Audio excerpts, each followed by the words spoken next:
I want to welcome everyone to Community Conversation and our songwriting series kickoff for 2021.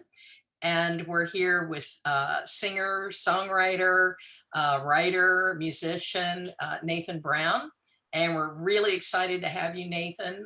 Welcome. And Eric Clow is going to be giving you a very warm introduction. And then we're going to learn about some songwriting techniques and have some prompts and write some songs. So we're looking forward to it. And we thank you so much for being here. And I'm muting myself now. Definitely. Thanks so much, Nathan, for coming to share some of your wisdom with us. I had the pleasure of taking a class with Nathan several years ago, songwriting class, and some of the techniques or songwriting structures, he calls them, that I learned in that class. I wrote several songs from them, and I found that to be tremendously helpful. So Nathan Brown was the poet laureate of Oklahoma from 2013 to 2014, which is when I was able to take that class. And Nathan will have to tell me when exactly you started writing a poem every day. But I think that's something like, what, 20 years or more? Probably getting close to 25 years now. I've written a poem every day. Yeah. 25 years, and I think about that many books as well. Yeah. Yeah. And I also had a chance to reconnect with Nathan this past year during the pandemic for his Pandemic Poems project, of which he's written 4 books of commissioned poems, and started a series called the Fire Pit Sessions on Facebook. So I highly recommend everyone here to go check him out on Facebook and follow the Fire Pit Sessions, and definitely check out those Pandemic Poems books when you get a chance. But anyway, we're here tonight to talk about songwriting.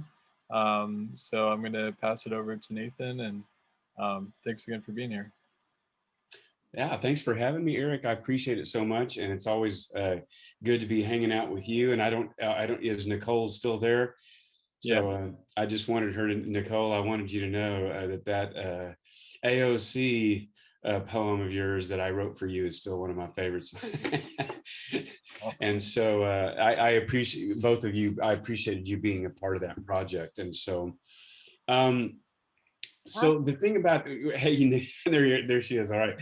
And so I just, when it comes to songwriting, I think what I'm going to try to do is I'm going to do a good little chunk of a semester course in 15 minutes, and we'll see what happens, Eric. Okay. But I just, when we consider 15 minutes, kind of the limited time and stuff like that, I wanted to just point to 2 or 3 that, maybe a few things that I have come to consider just so important about songwriting from my perspective. I'm 56, and I started writing really, really, really bad love songs when I was about 12 or 13 years old. And so, and then I advanced to that next really important stage in my early teens to the bad garage band. Where we were still writing bad songs, but we were starting to write them about more things. And so, but the thing is that by the time I was in my early 20s, I was living in Nashville and working as a professional songwriter for publishing companies out there in Nashville. And Nashville was my crash course in stop doing that when it comes to writing. You have to stop doing that. And Nashville is merciless when it comes to that kind of thing. And so here were a few of the things that I have learned, I think really, to me, to be honest with you, live performance has taught me more about songwriting than sitting alone somewhere and trying to write a song. And that is, the faces that are out in front of you are telling you what is and what isn't working. And after a few decades of watching people's faces in the audience, you know, reacting to songs, I've gleaned a few things from that. One of the most important things, with a short time here, one of the most important things I want to point to is the way that I have come to believe that lyrics should breathe. There needs to be space between the lines in order for a song to be memorable and for people to be able to follow you and stick with you as you're going along. If words are crammed together in a song, there's no memorability. They don't, because they're just, you know, here comes the next word and here comes the next word. And it's, you know, it's like that person at the party who, you know, doesn't even stop to breathe in order to continue talking, you know, there it's, and so for me, just a few, let me give a few examples real quickly of what I'm talking about, of songs that breathe. So Leonard Cohen's song Anthem is such an incredible thing. Ring the bells that still can ring. You know, there's all these pauses, you know, forget your perfect offering, music. There is a crack in everything. So he repeats the word crack. That's actually almost creating breathing room in and of itself. The repetition creates a breathing room, and people come away from that chorus remembering the lyrics. You know, a quick little example. Sam Baker, one of my favorite songwriters in Austin is Sam Baker. I think that I consider Sam Baker a poet. He is one of Austin's real poets. James McMurtry is one of Austin's poets, and James McMurtry, by the way, being James and I have become friends over the last few years here, and just talking to James, the one thing I can also say about James as a songwriter, he is absolutely one of the most well-read songwriters that I have ever met. James just reads, and he's a reader, and it's evidence. I think it's evidence in his song lyrics. But Sam Baker has this one song that I really love called Waves, and it's this beautiful meditation. And when you look at the lyrics to the song, you realize there's almost no words to this song, but he paints the picture in those few words. And it's about a friend of his whose wife died of cancer. And it's this beautiful thing. But he goes, so many years, so many hardships, so many laughs, so many tears, so many things to remember, because they had 50 years. It's these short lines with tons of breathing line in between them. And by the time he gets to the end of that first half of a verse, because they had 50 years, your heart is already breaking because you're already figuring out the story. Okay. And so that's, and it goes on, I'll do only the next few lines. And now their kids have got their own kids, breathing, because their own kids are grown. She told him not to worry,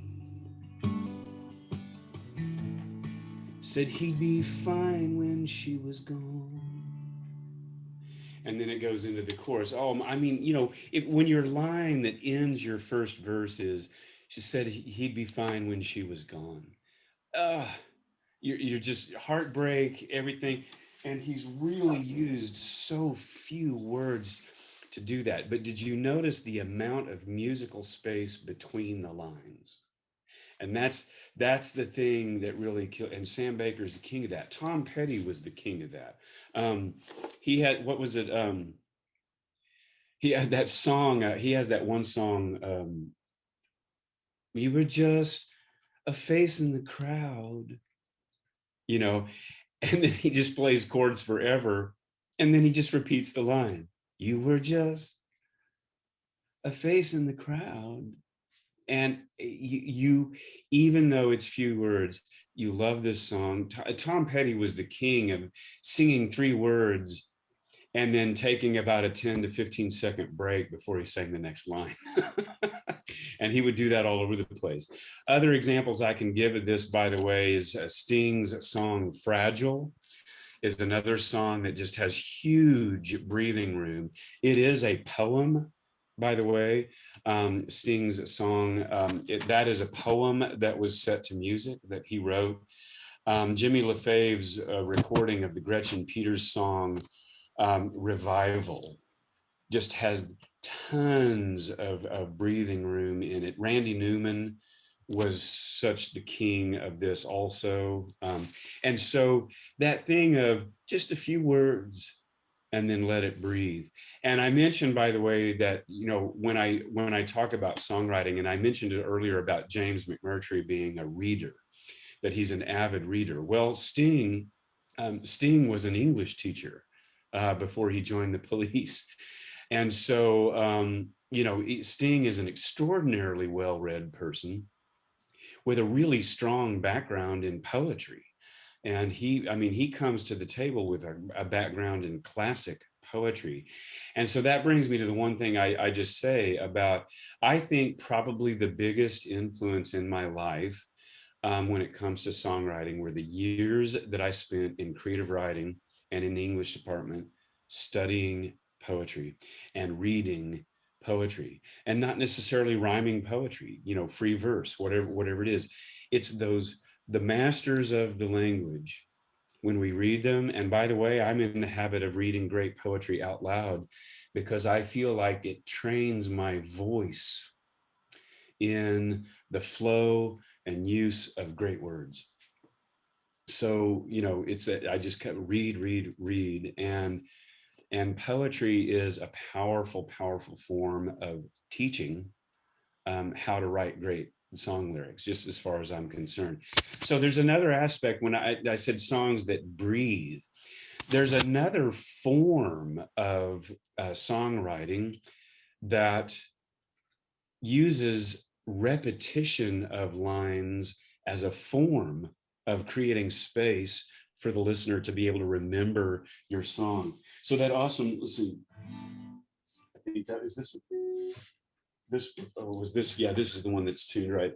So go back to 1978, that Andrew Gold song, thank you for being a friend. Okay, so this is such a sing-along song. Is that thank you for being a friend, and then it has that echo. I want to thank you for being a friend. I want to thank you for being a friend.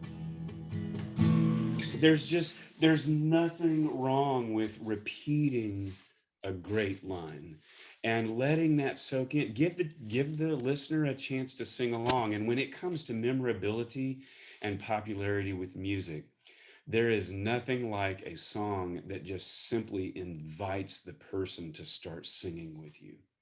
It's really, you know, when you can listen to a song on the first listening of the song and be singing along by the time you get to the second chorus, even though you've never heard the song before, you know, boom. And and by the way, I should be careful and say this one thing here. I also have written deeply involved dark lyrics to long songs that people couldn't possibly sing along to. And so I'm not saying every song ought to be a pop song and every song ought to be repetition and we ought to, I'm just simply, all I'm throwing out here today is the things that I have learned that can make a song cut through the noise of 500,000 songs being cut, recorded, and coming out every year. I mean, how are you going to cut through the noise of Spotify and the bottomless pit of iTunes and all these things? Well, sing along, memorability, breathing room, and the ability to fully understand your story on the first listening. These are things that I've found to be absolutely critical to that. So when it comes to listing and repetition, you know, I have to say that Tom Waits, you know, the Tom Waits song "Big in Japan," and Eric, you and I were kind of laughing about that one. I think towards the beginning and when we were working here, and you know, I'm going to jump in here real quickly, and I want to go. I've got some of those lyrics. I'm not going to sing or play that one because singing or playing Tom Waits is high risk. Because nobody can really do it. You know, it's, but let me see where, okay, here we are. And so listen, so this song, Tom Waits song, uses several techniques when I start teaching structure. So Eric, you and I have talked, you know, you took that class from me, and it was a class about the various structures of songwriting. Well, this song kills it on several levels. So not only is Tom Waits using space in the song, he's using repetition as a means to keep your focus and to help you totally follow what he's doing. But he's also using that old preacher style of call and response. So he goes in couplets that go together. The first line is call, the second line is response. And the whole song is just this bottomless pit of repetition. So he goes, I got the style, but not the grace. I got the clothes, but not the face. I got the bread, but not the butter. I got the window, but not the shutter. And then he kills it on, and the chorus is nothing but, I'm big in Japan, I'm big in Japan, I'm big in Japan, I'm big in Japan. And then the second verse is, I got the house, but not the deed. I got the horn, but not the reed. I got the cards, but not the luck. I got the wheel, but not the truck. So do you see what, it's such a fun form, and many people have used this call and response repetition thing in songwriting. And by the way, when it comes to repetition, think about for just a second John Lennon's Imagine.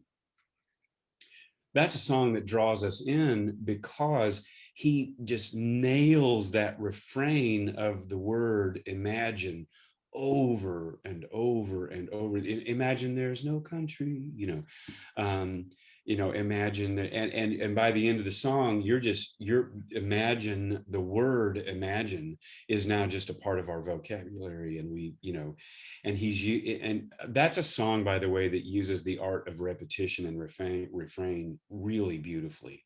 As far as I'm concerned.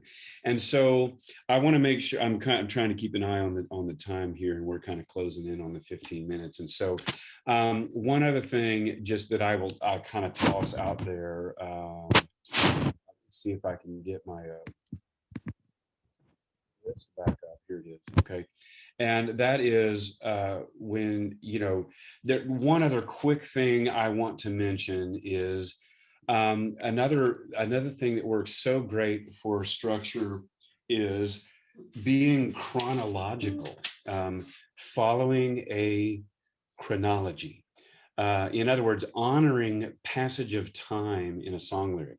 I'm going to give just one quick example of what I mean by this, and then I'm going to go into that writing exercise about with listing. Okay, but I had a song, probably one of my most performed songs in my performing part of my life, of the songs that I've written, is a song called "Daddy's a Fool," and it's a song that I wrote for my daughter many years ago.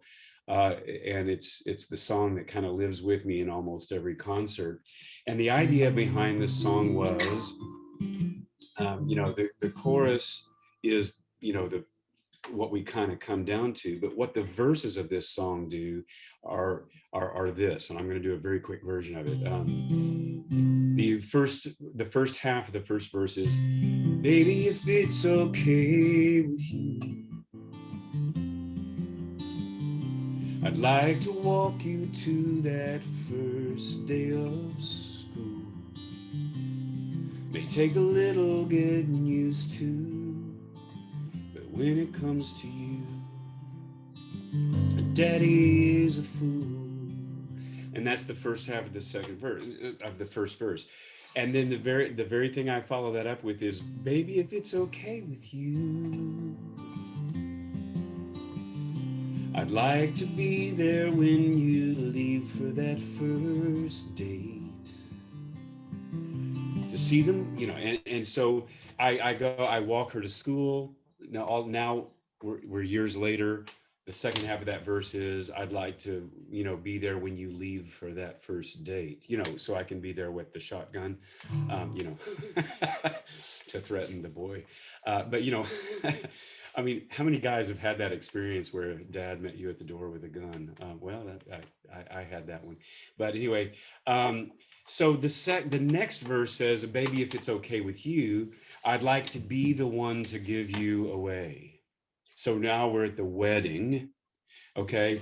And then the very last verse in the song is, baby, if it's okay with you, I'd like to be there when your baby meets the world, to see the moment when that message comes through of why I'm a fool for my little girl.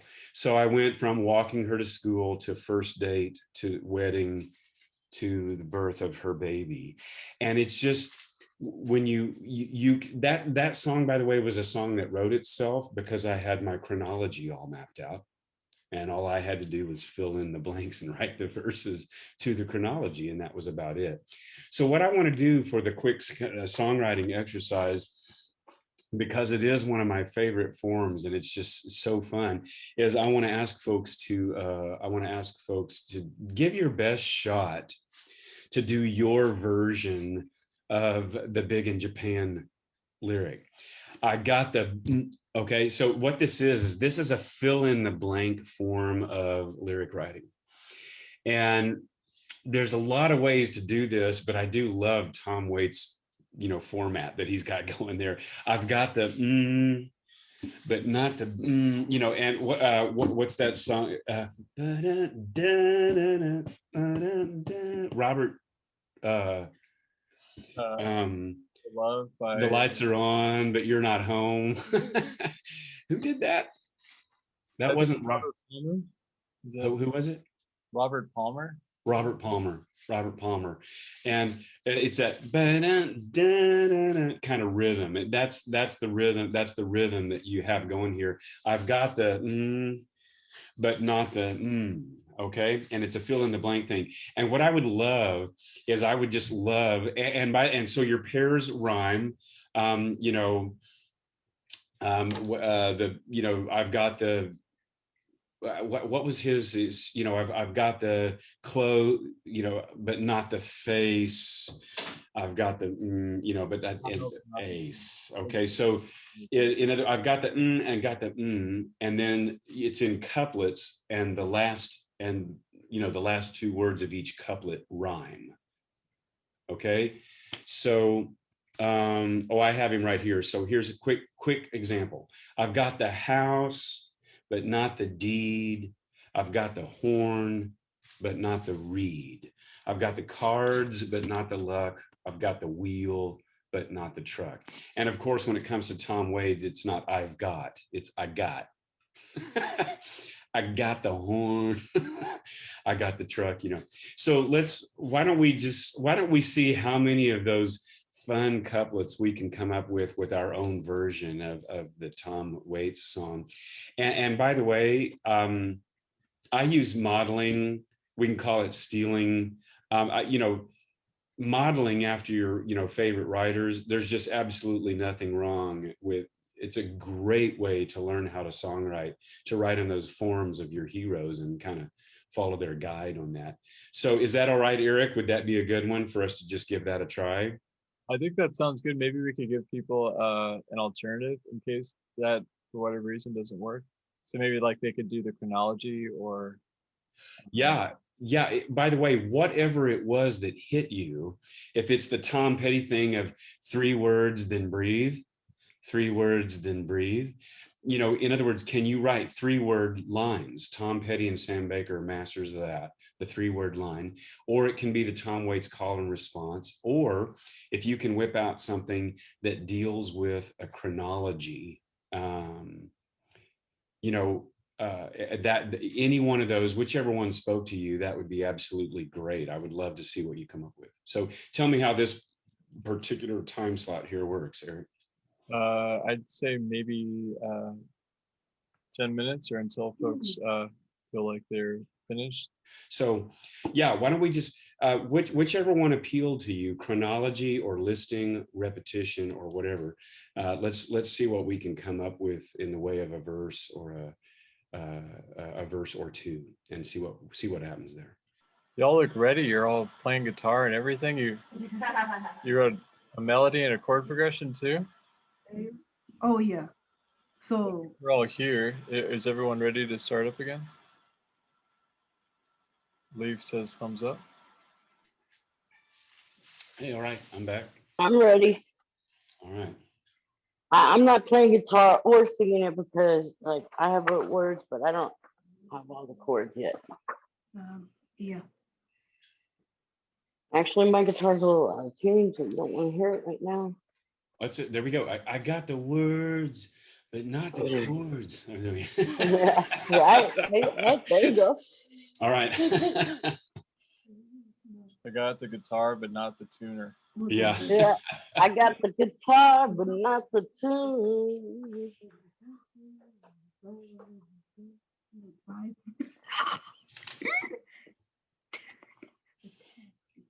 So does anyone want to share, or who wants to share first? I'll go first. I'm fine with it. Just whatever. Can y'all hear me? Yeah. Okay. So this is called Together Forever. It's one of those stupid, icky love songs, you know. It says, I met you in the summer, back in July. Oh, how strange. Time seems to fly. Sometimes when I look into your eyes, it almost makes me cry. When I think of all the things we've done, and this would be the refrain, by the way, I should have said that, I guess. The sad times and the fun. And then it goes directly into a chorus where it's the way it's written, the way I wrote it in Braille is not the way you would sing it, but we've been together for so long. We shared the good times and the bad. We've been together for so long. We are one. We can't go wrong. And then it says, we can't. The last line is we can go on forever. So that's like the last line on chorus, which doesn't rhyme with the rest of the lines, but it's how the chorus goes to this piece. And then it says, look how far that we have come since the day that we've begun. And it's weird because this next verse is a different rhyming pattern, but it's how it came out in my brain. We've been together and we've been apart, but we always stayed in each other's heart. So you can see every line rhymes instead of every other. And then it says, and even though at times when even though at times when we're together, things might not always be something like this. Here, I'm reading my Braille here. Things might not always be good, but we can make them better. And that's kind of where I need to work on a piece of that because it switches up back to rhyming every other line. It didn't stay consistent. So, and then it says, uh,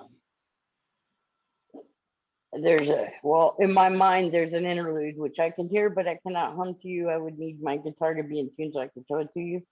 But then it says, now the time has come to realize our love, showing those around us and God from up above. And then it goes back to the chorus and then it's the end. So that's it. So it's one of the cheesy beginner 10-year-old love songs. Nice, nice. Except that I need to work on that little section where it's kind of like every line rhymes instead of every other line. I need to work on the lyrics in there to make it match the first verse. Awesome. Well, it sounds like you've got the bones there, for sure. Well, at least most of the bones. The skeleton might need a few extra ribs, but yeah.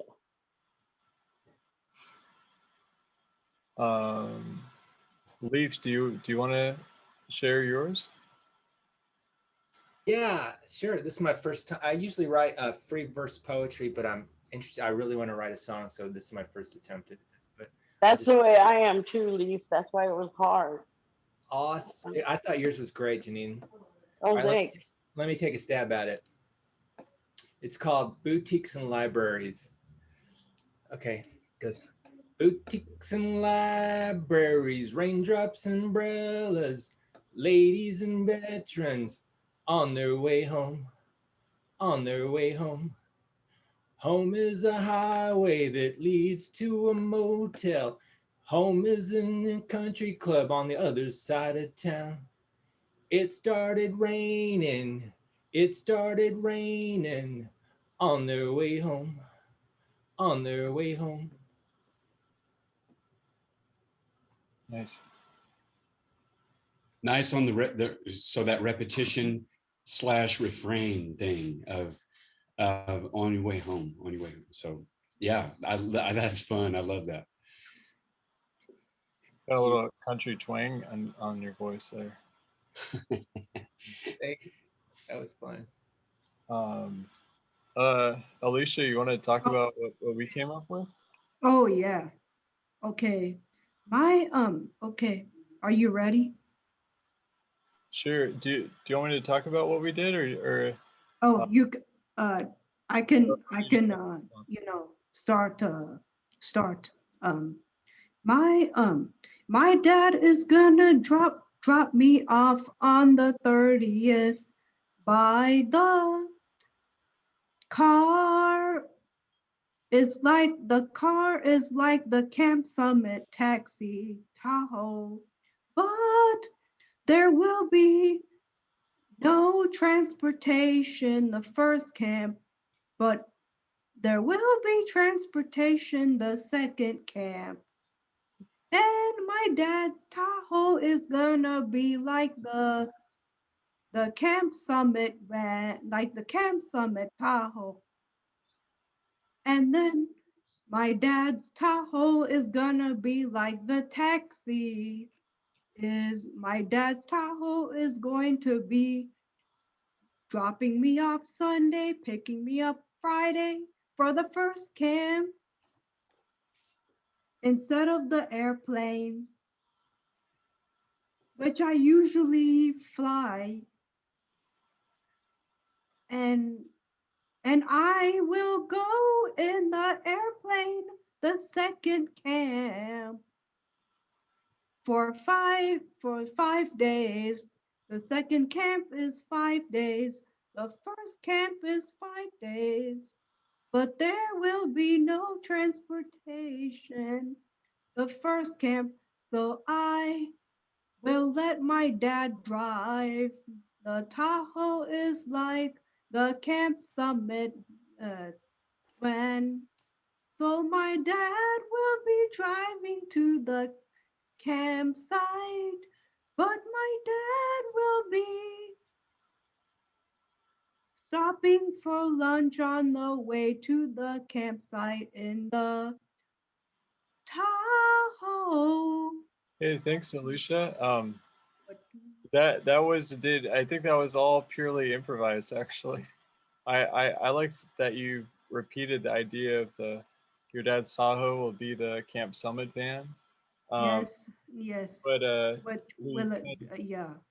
we kind of wrote that from uh, your excitement to go to camp. But so some of the lines that we jotted Oh, down in our conversation, I thought went pretty well. Like, oh uh, yeah. And I sang about the I will fly in the plane the next camp, yeah, but the next camp there will be transportation.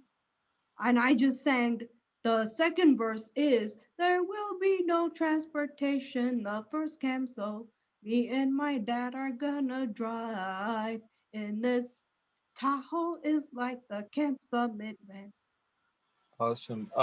Alicia, just in case anyone else wants to share, I Okay. think Susan, did you write anything that you want to share, or Well, I was driving and all I could think of was the wheels on the bus go round and round.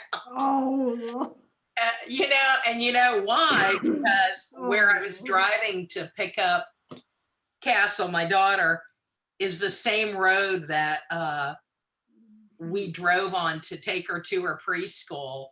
And here she is, getting ready to graduate from high school the next Monday. And I think for sure there's a song in there.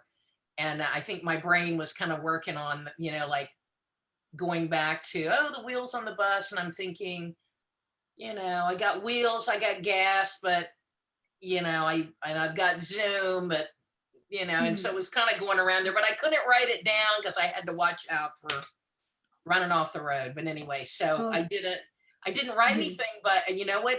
It made me think about what I could write, some ideas. And I do love that idea of call and response. Like I did throw a few things out there and Castle laughed at me. So as she should, because they were very nonsensical.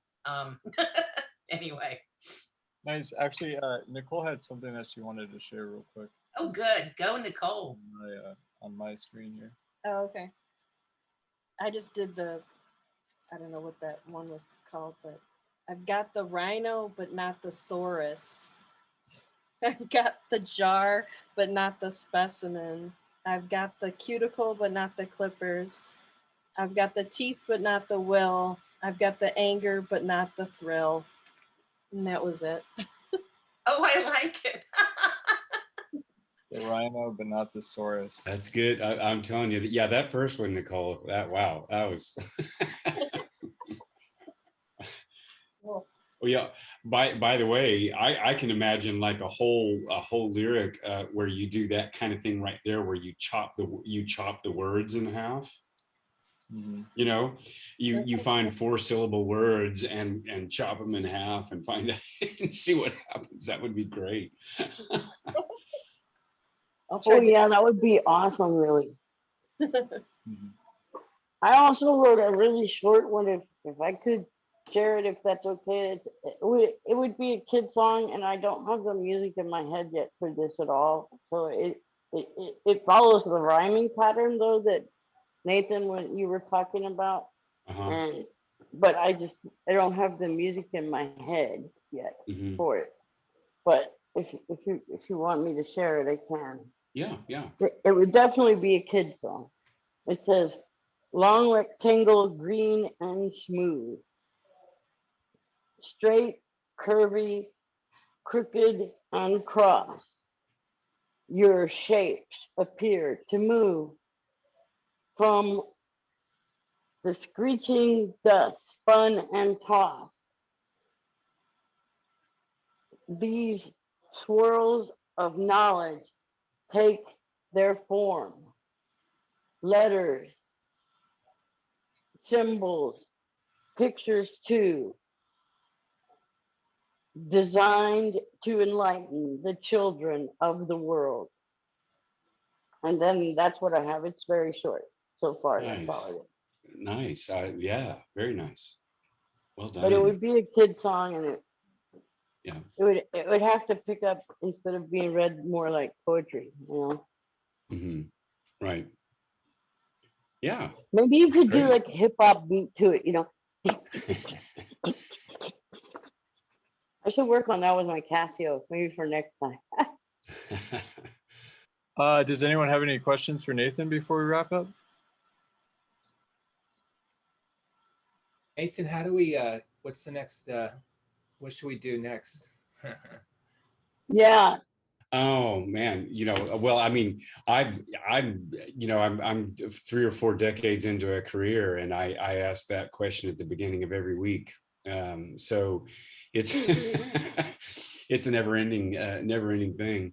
But for me, if I was going to point to any one thing I talked about today, it would be exploring the idea of trying to figure out how to write shorter lines in your verses, lines with fewer words, and see if you can still get your story across. That's a really big one for me.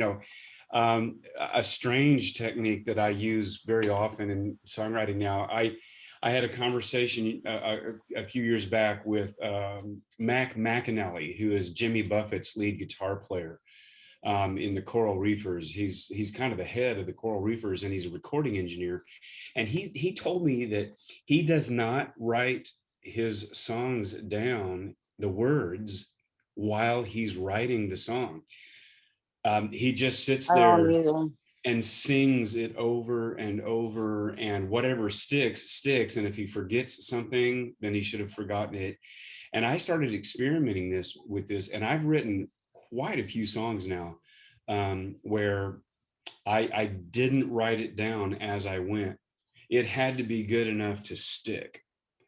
And then when the song was finished, then we typed up the lyric. And man, that's really challenging. That's but what I liked is it had a refining quality, Leaf, if that makes any sense. I don't know, like it really refined. Only the good stuff stayed, and your brain just sort of threw the other stuff out, so anyway, but that space and that brevity, those are the things I lean into most now. Awesome. I'm hooked. Any other things before we wrap up, or? I'm hooked. This was fun. Yeah, and Nathan, I just want to say thank you, because I agree with you. Like when I did the little children's one, I kind of did it in my head. And I didn't write it down until afterwards. That's partly why it was shorter, because like nothing was really sticking at first. Yeah. But I think it actually worked better. It really is interesting what happens when you just sing it over and over to yourself instead of writing it down. It's like, okay, I got those words now. Your voice has to remember the words. Well, I need to have my guitar ready for next time, because I can't sing without something. Yeah, I know. Yeah. To me, to be behind a microphone without a guitar on me always makes me feel like I don't have any clothes on. I can't. It's so weird to me when I. Yeah, no, for real. I mean, I can play piano and sing, but the thing is, like, I can't read Braille and play piano. And for some reason, with guitar, when I write, I can remember, and I don't need to read it. Yeah. And I can't do that with piano. I don't know why. Well, Nathan, thank you so much. Thanks for having me. I appreciate it. Yeah. Yes, Yeah, it's awesome. And I was going to say too that if you want to follow Nathan's work, you can go to his website, brownlines.com, right? Eric, you said brown lines. Brown like the color. Well, brown like Nathan Brown. Brown Lines. It's one word, brownlines.com. Okay. Trying to type and my Facebook page is where the fire pit sessions occur. That's a live show I've been doing for over a year now, and it's very brief. It's usually 15 to 30 minutes max, and it's a few poems and a song at the end. And I've just been doing this live show during the pandemic, and it just turned into a lot of fun. It was just a lot of fun. A few poems and a tune. Cool.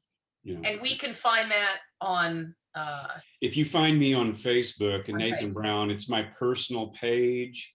Okay. And Eric, you and I are friends on Facebook, right? So I mean, I would be a friend of yours if people went to your Facebook page. They could find me through that. And but yeah, it happens. I do it on my personal page right now. Yeah. Okay. Mhm. Right on. And right. every single episode is still up on the page. So you can actually scroll down on my Facebook page and see any one of the episodes. Yeah. Okay, great. And you are continuing to do those. I am going to, even though we are actually starting to book live events again, mostly outdoor stuff. And I'm gearing up to go back on the road, but I think I'm going to keep doing the fire pit sessions, but just because it's just so fun. Yeah. Where do you play around town once you're like around Austin? I don't play in Austin a whole Really? lot, which is kind of weird. It's quite common, by the way, for musicians to not play where they live. Now I do know that, but it's kind of a strange thing. I'm normally in other places, but just because of how crazy things have been, I'm actually doing my first house concert in over a year this Friday night in an outdoor courtyard and down the street at a neighbor's house. just so I can try to learn how to do this thing again. You're not venturing too far. No, I just have to walk down the street, The baby steps. Okay. Baby steps, yeah, because it's been a strange year, and I mean for us, for what I do, I mean it shut down my career, because live performances and stuff that was the first thing to go. Yeah. So I can't do that. So So yeah. Nathan, how long have you been performing? How long? What now? Have you been performing before well, the pandemic? Well, I don't. Professionally, that probably 3 decades or more. Did you ever perform live in Austin? Because I just feel like I saw you live. Yeah, I've performed at the Continental Club, the gallery upstairs. I've performed there before, and I've done some house concerts in Austin as well. I love the house concert, and so we usually focus most of our efforts on trying to get house concerts so that you actually have listeners. Right. And that's my favorite thing to do is the house. That's good to know. That's good to know. Yeah. It's more fun for the listener and the artist to be honest. Yeah. Yeah. Yeah. Well, we will all stay tuned for. I guess you post page. I'm sorry, I cut you off. My apologies. What is that? It's okay. Was you post those like events when you do? Oh yeah. Yeah. I'm always announcing events and stuff. I announce them in the fire pit sessions, but I also do them as posts on my Facebook page and things like that. Yeah. And then, by the way, my website has an upcoming events page that is where it's so on top of things that I actually go to it to find out where I'm supposed to be next. Well, I'd rather go there than Facebook, so that's good to know. My events page knows more than I do about where I'm supposed to be. Yeah. Sounds like my All right. Well, look, we will let you go into the good night and keep track of you via Facebook or your website, Nathan. Thank you. Well, thank you for having me. I appreciate Thank you. it. Thanks, Eric, for making it happen. I appreciate it, man. All right. Thanks, everyone. Okay, we'll see you next time. Thank you to our ArtSpark Texas funders, Texas Commission on the Arts, St. David's Foundation, Cultural Arts City of Austin Economic Development, Christopher and Dana Reeve Foundation, Austin Public Library, Donald D. Hamill Foundation.